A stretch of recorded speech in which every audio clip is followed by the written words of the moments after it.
முட்டை இல்லாம ஓவன் இல்லாம ஜூசியான மலாய் கேக். ஒரு பவுல்ல 1/2 கப் தயிர், 1/2 கப் சர்க்கரை, இதை நல்லா மிக்ஸ் பண்ணி விடணும். 1/4 கப் எண்ணெய், 1/4 கப் ரவை, 1 கப் மைதா, 1 கப் பால், 1/2 spoon baking powder, 1/2 spoon baking soda. இதை கட்டி இல்லாம நல்லா மிக்ஸ் பண்ணணும். இது இருக்கட்டும். ஒரு ட்ரை பேன்ல பட்டர் இல்லைன்னா எண்ணெய் வச்சு நல்லா தடவி விட்டுக்கலாம். கலந்து வச்சிருக்கிறத ஊற்றி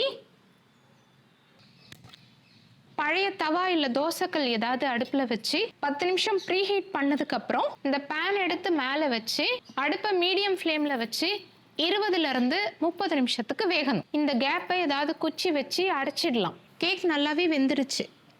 அப்படியே திருப்பினா அழகாக வந்துடும். 2 கப் பால் சேர்த்து 2 ஸ்பூன் சர்க்கரை, கொஞ்சமா ஏலக்காய் தூள், 2 ஸ்பூன் பால் பவுடர், கட் பண்ண நட்ஸை சேர்த்து பால் நல்லா சுண்டிடுச்சு. ஃபோர்க்கு இல்லைன்னா குச்சி வச்சு குத்தி விட்டுட்டு காய்ச்சின பாலை இது மேலே ஈவனாக ஊற்றி இது ஒரு 5 நிமிஷத்துக்கு ஊறணும். Malai cake ready.